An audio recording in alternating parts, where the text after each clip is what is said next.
an opportunity to hear our presentation in the future. So I'm Shauna Taroso. I'm the CEO of the Realtors Association of York and Adams County. Thank you all so much for joining us here today. We are very pleased that we're kicking off our very first Legislative Link webinar series with two great elected officials in our community. So we have Representative Kate Klunk. She has been a representative for the 169th district since 2014. And for those of you who aren't aware, the 169th district, it covers Hanover, it covers the southwestern part of the county all the way over into Shrewsbury Township. And Kate has been a lifelong Hanover resident where she lives currently with her husband and her two gorgeous little girls. And I'm doing some fun facts today. So we're going to hear from Representative Klunk. My fun fact is, where is your favorite place to eat in Adams or York County? Okay, that's a tough one. So I'm gonna have to rattle off a couple that I like because I can't pick just one. So if I'm going out of the district and into Representative Torrin Ecker's district, C&D is a favorite for dinner, delicious dinners up there, and they give you cookies at the end, really delicious chocolate chip cookies. So that's great. If we're doing something quick and easy, like pizza and subs here in the district, love Davino's downtown. They're great. They contribute a lot to our local community. And then if I got to pick something on the other end of the district, I'll stick with pizza since who doesn't like pizza? But Pisano's over in New Freedom. They're really good guys over there too. So awesome. All good choices. All good choices. All right. And our next elected official joining us today is Representative Torrin Ecker. And he has been our state representative since 2018. And his district covers the eastern part of Adams County and up into parts of Cumberland County as well. He is a resident of New Oxford, where he lives with his wife and also two very adorable children. And I know real estate is always at the top of his mind because, for those of you who don't know, Representative Ecker's mother-in-law is Mary Price with Berkshire Hathaway in Hanover. So I always know real estate is at the top of his mind on all of his voting records. But Representative Ecker, thank you for joining us. I'm going to ask you the same question. Where's your favorite places to eat in York and Adams counties? Yeah, so Kate took my, C&D's is a good one, definitely. I'm a big Mason-Dixon distillery in Gettysburg's a really good place. You know, I don't discriminate. I like food a lot. So I bounce around, whether it's, you know, grabbing a beer somewhere or a nice meal. Food is definitely the top of my list. I don't know if Mary's even on the call. Maybe she is, but I know Mary as Mamu, so she's Mamu to me. You know, okay. That's what all the grandkids call her. Awesome. I love that. Mamu. I'll have to call her that next time I see her. All right. Well, we have some very hot topics to discuss with you today. So, as I said, transportation issues are impacting the real estate community every single day. So let's just kick it off with our first question, and probably one that many want to know is, will Mount Rose Avenue ever be completed? And is there an end in sight? So can either of you give us a little bit of an update there? Well, since I represent York County, but I don't have Mount Rose in the district. So, which I hate to say, thank God I don't, because that has been a project. But we did reach out to PennDOT to try and get an update on this. And I wish that I could give you guys more of an update than what you're probably hearing in the news. But that's what you guys hear in the news is what we are hearing as well. Just because of the issues with litigation, they can't really go into it any more than, the completion date was scheduled for May 11th. Clearly it's May 27th. That has come and gone. This project has seen many dates of completion that have not been met because of the contractor. I truly hope that this contractor never receives a bid in Pennsylvania ever again, and they are blacklisted in, I know, in the delegation's mind, and should never receive a contract. And I think that the compare and contrast, when you pick a Pennsylvania company that's local, and you know what you're going to get. You see the people in the grocery store, you have business relationships with them and great relationships like Kinsley, that's working on the exit 4 interchange, which we can talk about later, but that's on time. And they worked through some great issues down there to try and speed things up. And that's unfortunately all I can say about 83 is it will get done. It will get done. Just don't know when because of the litigation. Okay. So I wish I could say more. And just to follow up on that, is there any steps or future protocol that can go into place to prevent something like what happened at Mount Rose Avenue from happening to any other part of Pennsylvania again? Will there be any better vetting of the contractors in the future that the General Assembly is looking at putting into place? So yes, I know that this company is now clearly on the blacklist, at least in the York County, where the York County delegation is coming from, should never receive a contract. I know that the Transportation Committee is looking into this, and I know PennDOT, this is clearly, one of, if not the most well-known project, at least in our region, that has gone awry. So I know that they are seriously taking a look at, how they go about contracting. They're also limited, with what they can do when it comes to these contracts too, depending on who bids things out. And that's, PennDOT can certainly go into that a little bit more, at some point, probably once this is all said and done, about lessons learned and how we can move forward. But unfortunately, we don't know a lot because of the litigation. So we're a little tied, but once everything comes out, hopefully we can use that for lessons learned to try and correct for future contracts. Good. And as someone who's a resident of Springersbury Township who gets off Mount Rose Avenue almost every single day, I can't wait for it to be completed. So, all right, moving on to our next topic, which I think the two of you are probably very well versed on, and it is the Eisenhower Drive Extension Project. So can you give us an update on where things stand? What are the future projections? And is this going to happen or is it not going to happen? Sure. So I'll take that one since it starts in my district and Tori can see it from his district. It's pretty much it. It mainly goes through Dan Mao's district into Adams County. So just big picture, number one, we've been going through the pandemic right now.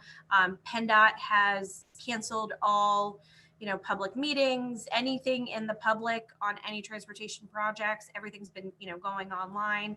The next step with this project actually does, because of some federal regulations, require a lot of in-person testimony. So that was actually scheduled and tentatively ready to happen, where they were going to release the tentative plans. And it says, I can hear Shauna, but Representative Klunk is much harder to hear. Is this better if I move closer, maybe? I'm hearing you well. You are, okay. Yeah. So they were supposed to release the tentative plan that they were recommending. So that never happened because of COVID. So where we're at now is we have Eisenhower Drive Extension as a potential project. This has been going on since, look, I was a little kid.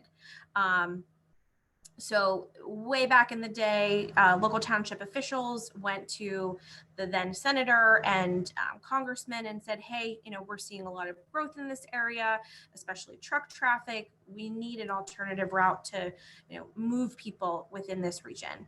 And so that's where, many years ago, they set out and put out right-of-ways and really kind of looked at where a potential pathway could be at the north side of McSherrystown and kind of the north side of Hanover. So, it's been in the works for decades, really, truly. And so now we're here, it's 2021. And this goes back to, trying to think, CJ from my staff is here, was what, 2019. when we had the public hearings on this, we were out at Saves, out at the fire company. They provided all of the different options and different routes that they were looking at. And so they've settled in on 3 different options.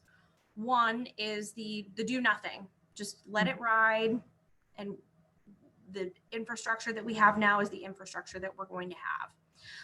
The second option is called the TSM, the Transportation System Management Plan. And what that entails with any project, the federal government always wants you to look at your current existing infrastructure to see how we could update it, and is that even possible to update to make that a viable option. So that was looked at as a potential option, which would extend and widen 94 from the McDonald's in Hanover there, kind of just north of the Utz potato chip plant and outlet, down through there in front of Wise Markets, down Carlisle Street, south towards where the library intersection is, just south of Stock Street, where the railroad crossing comes. And so that would have, there were about 50 or so particular properties that they had identified that they could have potentially taken part of, in part or whole, as part of that. So, so that was the TSM. That also included some similar takings and work on the existing route through Elm Avenue. So out there from the Turkey Hill on Carlisle Street, out Elm Avenue into McSherrystown. So there would be additional work through there, out through McSherrystown Borough. So that's the TSM current infrastructure potential option. Then the other one is essentially an Eisenhower Drive extension project. And that went through multiple different iterations to see exactly where it would go, looked at different studies of, the environmental impacts, streams, runoff, other right-of-ways, utilities, all of that was taken into consideration. And so they have an option for the extension that is being considered. So now what PennDOT is doing, they took all of those comments from that last comment period back in 2019. And so they now are making a final decision about what they're going to recommend moving forward. So it can be the do nothing, it could be the TSM, update our current infrastructure, or do the full extension. Like we have been talking about. So one of those 3 options will come about. Once that is announced, then that's when PennDOT will take that next step for future public hearings. And we're not sure when that's going to happen, what that's going to look like. Hopefully it'll be this summer now that things are starting to open back up. PennDOT hopefully will be getting back to work, in their offices. They've been remote. I'll be honest with you, they've been great with giving us updates on this project. But there really, unfortunately, isn't much to update people on because they haven't actually made a decision yet. But once that happens, people will be able to make comments in person. So you'll be able to go and provide your testimony. And the way that this is going to work is just your testimony to PennDOT. They're not going to, it's not a Q&A. It's a purely, they sit up there just so folks know. And it's just they take your comments. And it's a very legal process. It's much more of like a legal hearing in that aspect. So then once they take that information, then they'll take that into consideration and then making that final ultimate decision of, what they're going to do moving forward. So we're still in that waiting period, but I do want to educate people a little bit on this. We've worked with the York County Planning Commission and YAMPO and ACPO on this. We've worked with our local municipalities on this.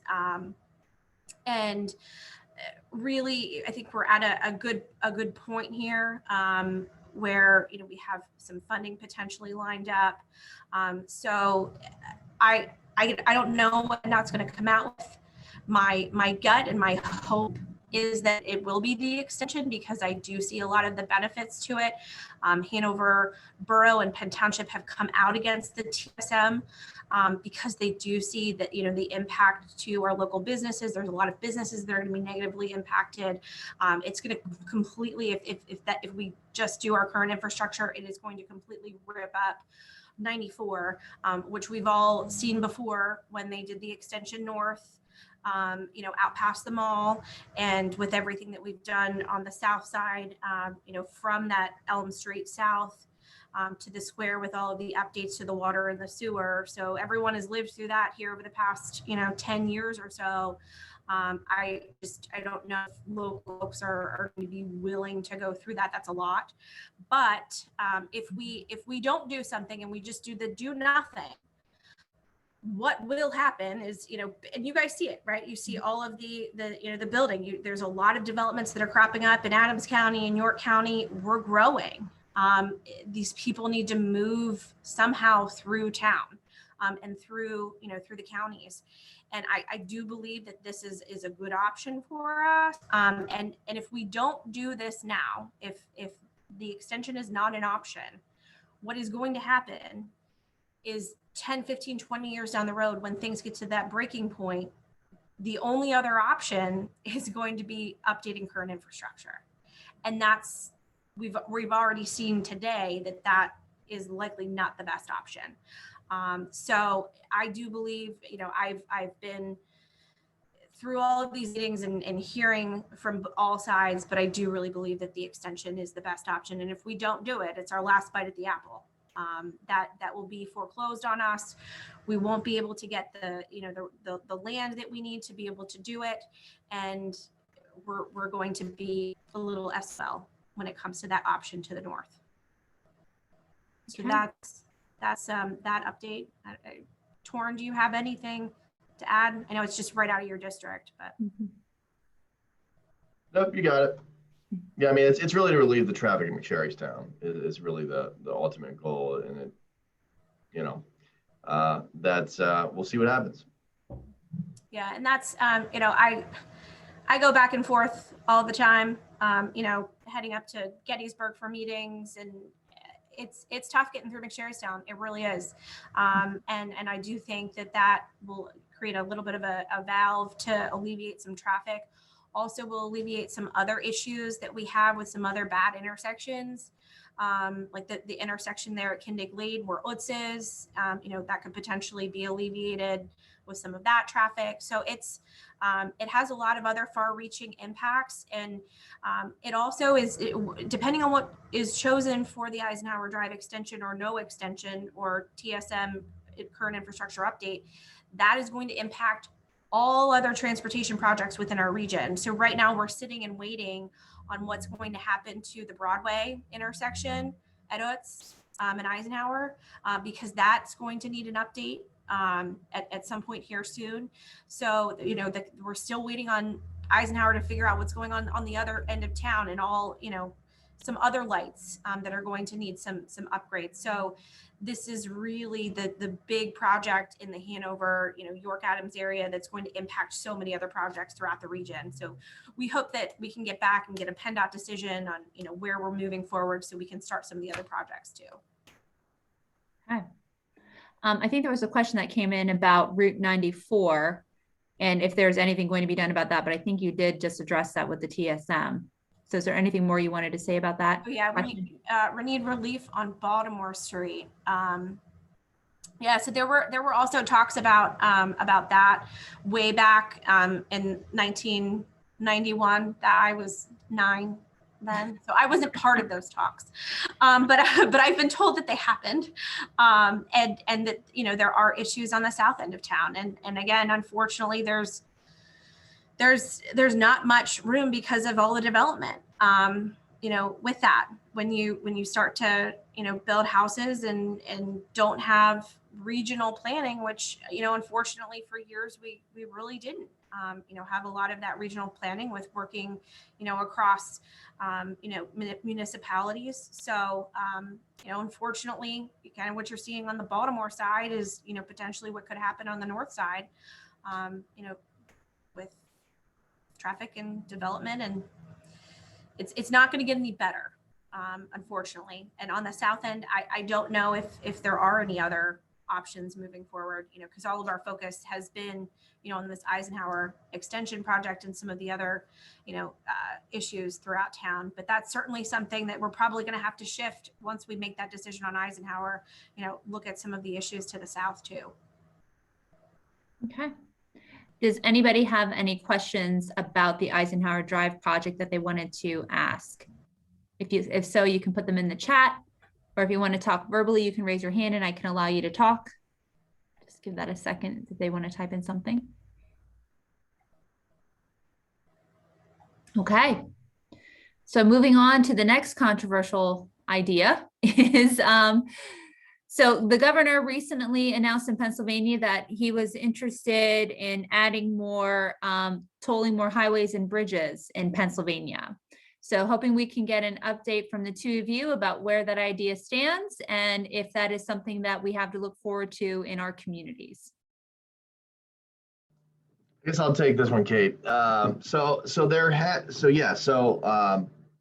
Years before, I don't know even Kate was there. I think she may have been, but anyway, years ago we passed a bill which authorized public-private partnerships as it pertains to our roads and bridges and things. And the point of that bill was really for those that are familiar with Northern Virginia, to develop these HOV lanes so that could be tolled and as a way to relieve traffic at places and allow companies to come in and build these extra lanes and that kind of setup. Well, it was kind of expanded to include the PennDOT expanded that interpretation to think, okay, well, we can use this to toll our bridges now. And it's really, it's PennDOT and the governor's attempt to really address the overall issue when we talk about infrastructure and transportation funding, which is something we really need to take a look at. This is PennDOT's solution in the interim to replace some of these bigger bridges. So as you can imagine, I'll speak about the South Bridge, the 83 bridge, because I think that's really the only bridge that really affects us locally. It's really a commuter bridge. It's something that folks use to get back and forth to Harrisburg. So that's a big concern there, in the sense that we're tolling a bridge that will really is a commuter bridge, and those that do commute into, maybe not necessarily on this call, but people that commute into Harrisburg already have to pay an additional tax to work in the city of Harrisburg, and there's just it really is just another financial burden for those folks that choose to work in the city. Or in that region, and not to mention all the traffic issues that it's going to have, pushing traffic to other types of bridges like the Harvey Taylor and the 81 bridge and all kind of other Market Street Bridge, all kind of other problems there. So, it's frustrating that this was kind of snuck in at the last session, at the end of last session. PennDOT kind of snuck this in. We do have the ability to pass a resolution to not approve these types of things. Unfortunately, PennDOT did it at a time where we weren't actually able to be in session. So a little tricky, and that's the kind of stuff that really puts a bad taste in people's mouth when we're trying to sneak things in. I do agree that transportation funding is something we need to look at. I can tell you that before COVID, last session, the House Republicans put together a transportation task force. Now Speaker Cutler, then Leader Cutler, Brian Cutler from Lancaster County, put together a task force of folks from all over the county, or all over the state, I should say. And I served on that task force to come up with some solutions to fix Pennsylvania's transportation funding issues. Everything from how we go about building and designing bridges and roads to how can we save money?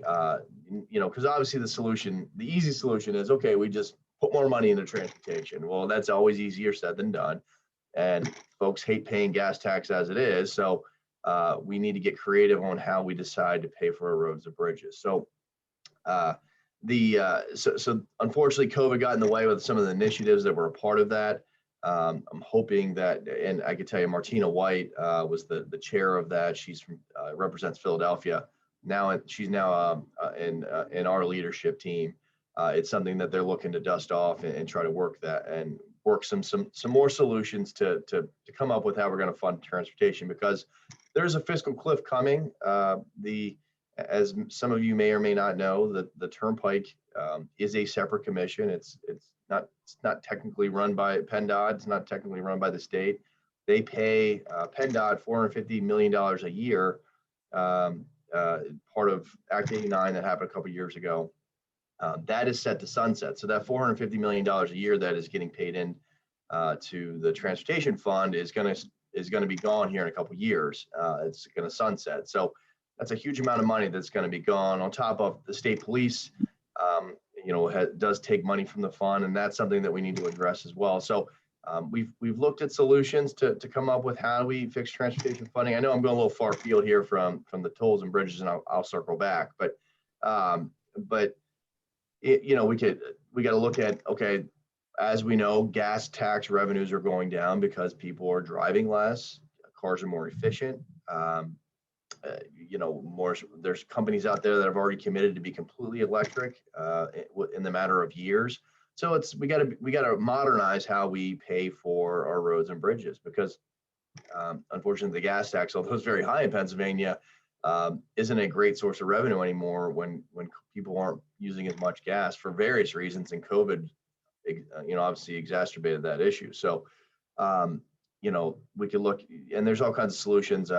Higher registration fees is what some states do. A point of sale kind of fee when you buy a new vehicle. I think on average, PennDOT said about most Pennsylvanians pay about $480 a year in gas tax. Maybe it's $380, but it's around there. So that's on average, averaging 15,000 miles a year. That's how they calculate that. So trying to figure out, okay, well, if I drive an electric vehicle, I'm not paying any gas tax for that year. So trying to how do we kind of level that playing field, and but in any event. So circling back to the roads and bridges and tolls, I know that there is legislation that's moved through. I see Senator Kristen Phillips Hill's on here, but I believe the Senate has moved some bills as it pertains to this, the tolling aspect of this, to kind of bring that back, kind of roll that private partnership back, and allow the legislator to have a say in that and approval on those kind of projects. I don't know the status of it, but I know there's some House members also working on those issues that have those bridges in their districts. But I know in talking to my Cumberland County colleagues, their goal is to get the South Bridge off the list. So that's kind of our that's our other goal here is to advocate for your bridge off the list. And in talking with some people, that's actually one of the more expensive bridges on the list as well. So there's a lot of different moving parts. There will be some public comment periods. It's something that I would there are some public comment periods that I really encourage folks that do care about this to be a part of, because they do matter. If you don't voice your opinion, unfortunately, your opinion is not going to be heard. So if you're supportive, you should be supportive. If you're against it, you should absolutely pay attention. I know Kate and I share our emails weekly with these kinds of things, and if you're a local rep, I'd recommend reaching out to them and your state senators to give your opinion on this particular issue as well. It's one of our realtors just posted, continuing to raise taxes is really hard to explain to those relocation clients. Sure. So yeah. Look, we want to recruit people to Pennsylvania. We don't want people to leave, and look, and we want to make Pennsylvania a place people want to live and work and raise their family. So absolutely. Okay. So I guess some other questions. So what other transportation improvement projects are happening that we can look forward to, or you want to share about? Sure, I can give some updates in York County, and then if Torrin wants to talk about some Adams County, Cumberland County projects. So I'll start at the bottom of the Maryland, Pennsylvania line. We've got the exit 4 interchange, which I had talked a little bit about before. That is scheduled, fingers crossed, everyone say your prayers, for August completion, which is wonderful. And again, going back to picking a great local company with Kinsley, they have done a lot of work. There were some hiccups. And they were able to resolve those and keep everything really on track. And really kudos to them and their team down there. The latest update that we got is that they are, this should be coming out in the next week or so, that they're getting close to that final traffic switch for the diverging diamond portion. So hopefully you guys won't really know that you're going through a diverging diamond when it's all said and done. That's what they say anyway. But it will certainly be a switch from what we've been used to down there. But if you can figure out Mount Rose, you can probably figure out exit 4 at this point. So, but that's scheduled for August here in 2021, which we're super excited about. So stay tuned. Google what a diverging diamond interchange is. They're very big out in the Midwest. There's been a couple here in Pennsylvania. There was one out in Pittsburgh area. There was another one up, I think, near Hershey that just opened. So I think we're going to be about the third one in the state. But take a look at it, Google it, just so you kind of get a sense for what it is maybe before you go through it if you're down there in that neck of the county. Moving up, we talked about Mount Rose. But continuing that, 83 widening project and that whole slew of projects that's going to take place over the next really 5-6 years, going out through like 2026. So right now, you're seeing the construction with the North George, the exit 22, that Market Street bridge replacement that's going to be going on here. And then, they're all going to, continue out here over the next couple of years as they work through the different segments. So then the next portion to undergo construction would be the Sherman Street Eberts Lane Bridge replacements. Then the next phase will be the Codorus Creek Mainline and stream relocation. Then it'll be the exit 21 and 22 reconstruction. And then the last part of the project will be the exit 19 reconstruction. So that's kind of the big picture timeline for that part of 83. Lauren, what do you have to share? Sure. Mine are, obviously Adams County doesn't have 83 running through it or some of the bigger highways, but there's some construction going on in 15 that folks have probably already seen, updating some bypasses, pretty minimal impact on traffic, more localized. 94 and 194, we'll be going through paving projects this summer.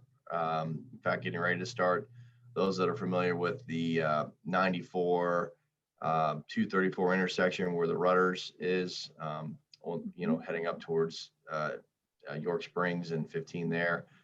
There's going to be a turning lane in. I imagine that will be somewhat of a congestion area, but something that's definitely needed. That whole corridor there, as many know, the Eastern Road 234 is kind of has tons of problem sections, and so there's a few areas there that are going to hopefully be addressed this summer as well. Adams County, unfortunately, has one of the lowest tip list, which is the project list that PennDOT allocates to do projects. So there's no substantial projects this year. There's no real substantial projects, other than some normal roads and bridge repairs. There's a bridge out, really 234 and 94 are going to be the most problem roads as far as construction this summer. There's a bridge out on 234 as well, as you head towards Biglerville, for those folks that drive that way. So hopefully by the apple harvest time, when people do come out this way, that those issues will all be corrected and you won't have to see the brunt of those. So that's kind of the like I said, just minor weeks here or there where there's paving projects in this part of the county. Well, I hope so, because that's my favorite time to visit Biglerville is apple season. So I think that's many others too as well. So a couple of questions that came in is, when is the Market Street Bridge going to be replaced? Do you have any idea about that one, even an estimate? Sure. Let me look at the sheet that PennDOT gave it, because I don't want to speak out of turn here. So it looks like they have wrapped up the design, and they're going to be moving into the construction phase here. So that will be happening. It shows April to June. So I'm assuming, here anytime that's going to be starting. And then the estimated timeline for construction, it looks like mid-year in 2023 is how long that could potentially take. Okay. And I'm just going to go straight down to some of the questions that came in. It said, with PA gas tax the second highest in the country, why isn't that enough? Yeah, I mean, great question. I mean, the part of the problem I kind of alluded to is that unfortunately the fund is being rated by our state police. When we passed the gas tax in Act 89, there was a provision that said that that money for the motor vehicle license fund, which is what where gas tax goes, the state police interpreted that to mean that safety, meaning state police funding. So that is one of the big issues. Kate maybe knows the exact number, but I think it's 500 million. I don't know. I can't remember the exact number, but there's a substantial amount of money that gets taken out of that fund and paid to the state police. So that's something that needs to be addressed, and that's why obviously the tax you're right. I mean, we have one of the highest, if not the highest, second. But I know sometimes it can arguably be argued that it's the highest gas tax. There's reasons for why, I'm not advocating to raise the gas tax or even, I think if you're going to talk about finding solutions to fix transportation funding, it would be in not in addition, but in exchange for gas tax, not necessarily on top of that. So not looking for more taxes, more or less trying to replace it is really what I would be advocating for. Mm-hmm. And there were proposals a couple years ago that they were to address this issue of the state police and the gas funds going to the state police, is that they were looking to charge municipalities who didn't have their own individual police service areas, like a York area regional police, that they would have to pay a fee to the state police for the coverage in those areas. Is that idea still dead? That's not going anywhere? Yeah, I mean, that's complicates things too, because, and look, I'll be honest, I don't advocate for that at all. One, most of my municipalities don't have municipal police, but two, there's a lot of things that the state police provide other than in fact, I think my last RAYAC, this was my question to talk about, but that particular issue is something the governor has proposed year after year, a per capita tax based on population. Look, if municipalities decide not to have, law enforcement, there's probably a reason why. So, so you're right, though. That's something that's been proposed. Unfortunately, that is just, I don't think that would replace that money that's being taken out of that fund. That's just, again, XYZ agency looking for more money. Sure. Another question that came in, so I'll just paraphrase it here. So against raising taxes in order to pay for infrastructure, what would be the exchange for that? What programs would you suggest that we cut so there could be more money for infrastructure improvements? I think is that question. Sure. So again, Torrin said on the task force that really, looked at this, but we do need to start looking at other, other ways of collecting money from people who use our roads in Pennsylvania. Mm-hmm. And that's, especially as people make that shift from, gas using cars to electric cars, how's that going to look? And that's what that's going to look like. We don't know. But we are definitely leaving a lot of money on the table right now that we're not getting, that's, hurting our road system. So we need to figure out moving forward what that's going to look like.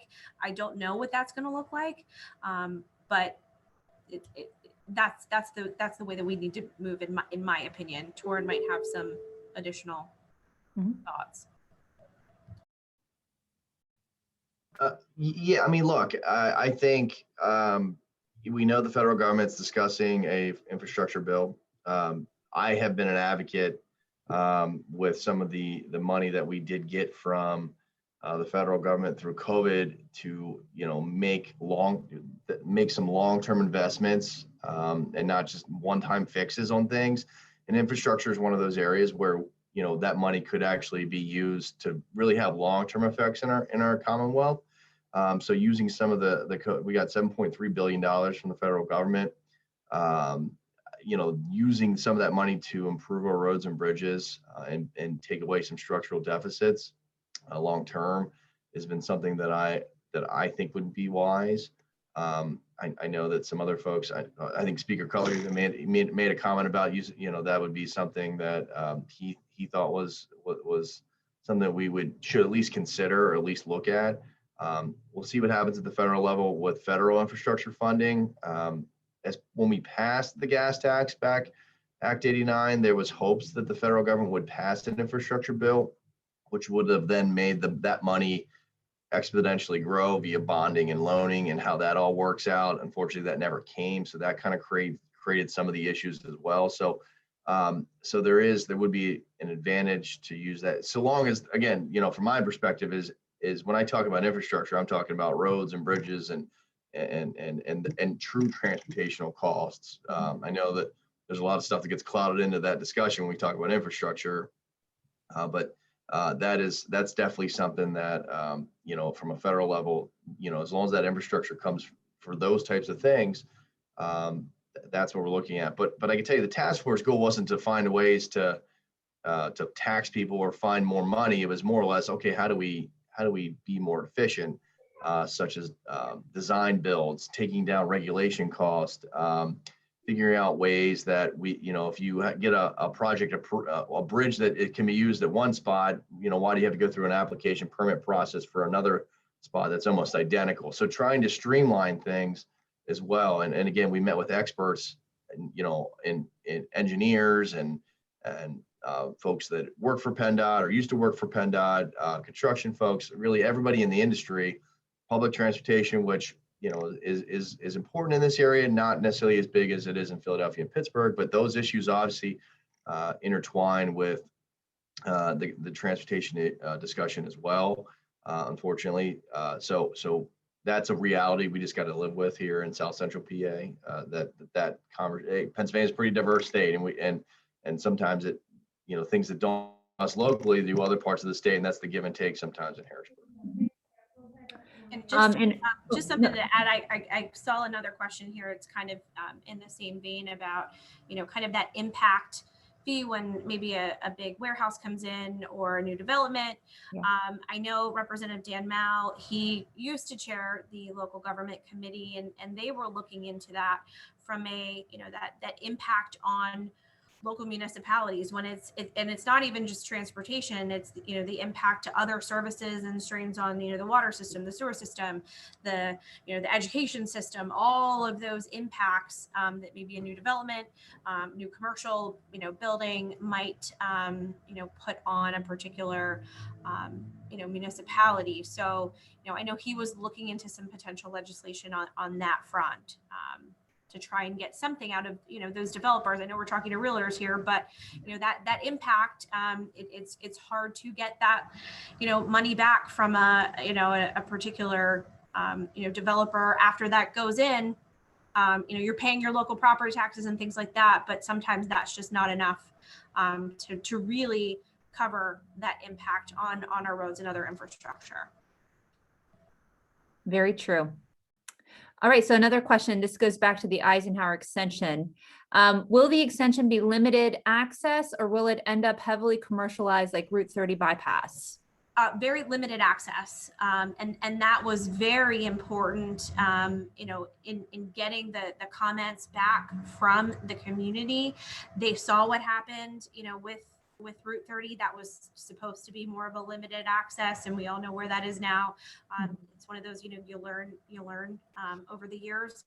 And this is absolutely going to be limited access. I can't remember exactly how many points there are to, get on and off, but it is not going to be a, every little development off of there is going to have access. That is not the goal at all.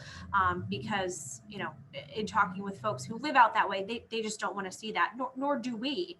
And the whole point of it is to move people, not necessarily give, access to every single person who lives out that way. Same topic here. So do you have any concerns regarding the funding for the Eisenhower Drive extension project? Funding concerns in talking with the state, we have some potential federal funding.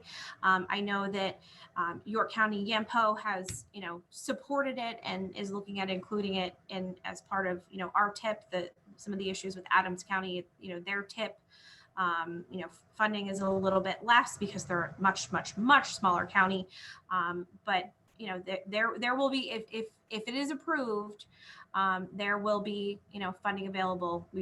Dan Mal and I have been working really hard to try and make sure that we can secure the funding for it. And I know Dan worked prior to me even getting here to get some support financially for it. Okay.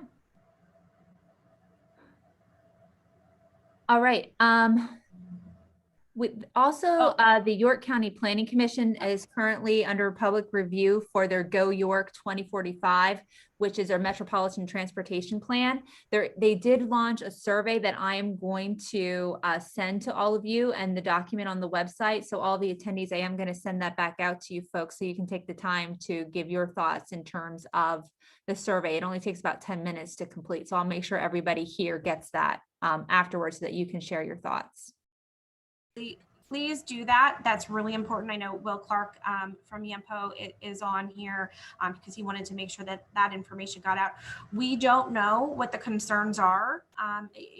We get information from constituents and we try to pass it on in our transportation meetings, but this is your chance. This is your chance to talk about all the concerns in Hanover that you see in York, that you see, all throughout the county. And I'm not sure if Torrin can comment if Adams County is going through a similar process right now. But for those folks in York County, please take advantage of it. This is how we plan for the next 10, 15 years. And it's important because these projects take a lot of time. We were talking just exit 4, for example, when I first came in to the legislature, I was elected in 2014. That was already part of discussions well before I even came to the legislature. And especially Eisenhower Drive, that's been going on since I was a little kid. So. Mm-hmm. Okay, any more questions from anybody for Representative Ecker or Representative Klunk that you would like to ask?